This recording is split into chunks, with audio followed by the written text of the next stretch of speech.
জান্নাতি কিনা এটা বোঝার আলামত হচ্ছে এটাই, আপনি জান্নাতি মানুষ কিনা, এই গুণাগুণগুলো আপনার ভেতরে আছে কিনা আপনি একটু খেয়াল করেন। এটা প্রত্যেকটা মানুষের আমাদের জানা দরকার।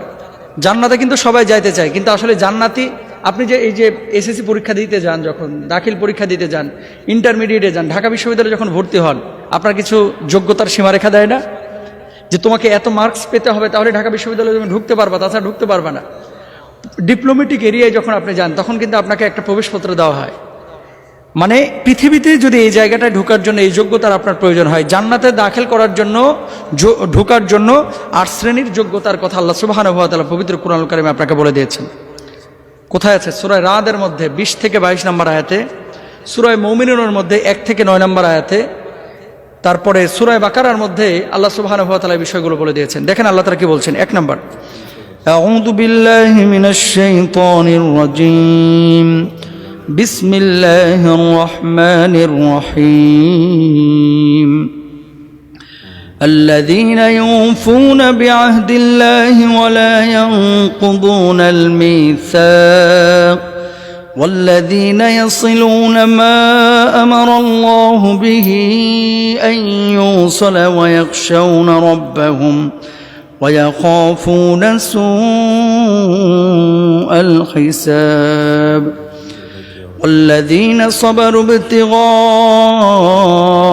وجه ربهم وأقاموا الصلاة وأنفقوا مما رزقناهم سرا وعلانية ويدرؤون بالحسنة السيئة أولئك لهم عقبى الدار صدق الله العظيم। আল্লাহ সুবহানাহু ওয়া তাআলা এই সূরা রাদের মধ্যে 1 নম্বর বৈশিষ্ট্যের কথা এই আয়াতে কারিমায় বলছে, আল্লাহর সাথে কৃত অঙ্গীকার যারা রক্ষা করেছে। আল্লাহর সাথে কৃত অঙ্গীকার কি? আল্লাহর গোলামি করা, আল্লাহর ইবাদত বন্দেগী করা। যারা এই কৃত অঙ্গীকার মানে আল্লাহকে ছাড়া অন্য কাউকে প্রভু মানবে না, শরীক করবে না, আল্লাহর একত্ববাদকে স্বীকার করবে, এই মানুষগুলো জান্নাতে যাবে। 2 নম্বর, আত্মীয়তার সম্পর্ক যারা রক্ষা করে চলেছে। কিছু মানুষ আছে এত নিকৃষ্ট, এত রূঢ়, এত অস্বাভাবিক, নিজে ভালো খায়, নিজে চলে, নিজে চাচা আপন জান বাসা, এই ভূমিকা এই মানসিকতা তৈরি করেছে, কিন্তু নিজের চাচা ফুপা মামা আপন ভাই বোন এদের কোনো খোঁজ খবর রাখে না। এই মানুষগুলো জাহান্নামে যাবে, আর যারা রক্ষা করবে তারা জান্নাতে যাবে। 3 নম্বর, আল্লাহকে যারা ভয় করেছে। 4 নম্বর, পরকালের বিশ্বাস এবং ভয় যাদের হৃদয়ে রয়েছে। 5 নম্বর, আল্লাহর সন্তুষ্টির জন্য যারা ধৈর্য ধারণ করেছে। মারমার কাটকাট অবস্থা রাখা যাবে না। এই পৃথিবীর বুকে তারাই সবচেয়ে সুখী এবং ভালো আছে যাদের রাগ কম, যাদের মানসিক অবস্থাটা স্থির, তাড়াহুড়া করে না, সব কিছুতে খুব ধীরস্থিরভাবে কাজকর্ম করে।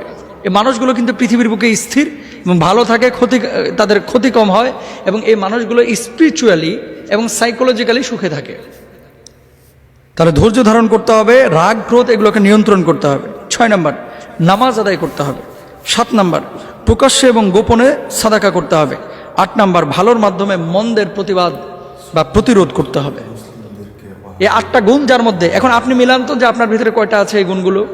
হুজুর আমি তো নামাজ পড়ি, রোজা করি, আর অন্যগুলো মিথ্যা কথা বলে, মোবাইলে 30টা কথা বললে 29টা মিথ্যা কথা বলে অনেকে।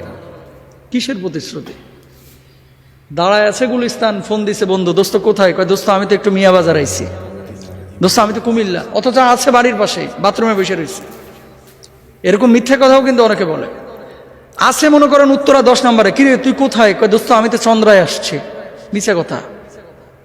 এরা জাহান্নামী। বুকে হাত দিয়ে বলতেছি ভাই, আমার কথা না। আল্লাহ তাআলা কি বলতেছেন এরপরে খেয়াল করেন।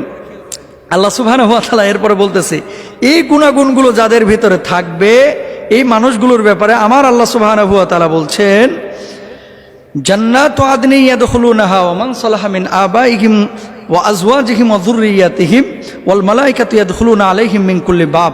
স্থায়ী জান্নাত তাদের জন্য, তাতে তারা প্রবেশ করবে তাদের মাতা পিতা, পতি পত্নী এবং সন্তান সন্ততিদের মধ্যে যারা সৎ কাজ করেছে তারাও, এবং মালাইকা ফেরেশতা তাদের কাছে হাজির হবে প্রত্যেক দরজা দিয়ে। সুবহানাল্লাহ। মানে আপনি যদি জান্নাতে যান, এই গুণাগুণগুলো আপনার ভিতরে থাকলে আপনার বউকে কিন্তু জান্নাতে নিতে পারবেন যদি বউটা ভালো হয়, ছেলেটারও জান্নাতে নিতে পারবেন যদি ছেলেটা ভালো হয়। আপনার বাপ মাকেও জান্নাতে নিতে পারবেন যদি তারা ভালো হয়।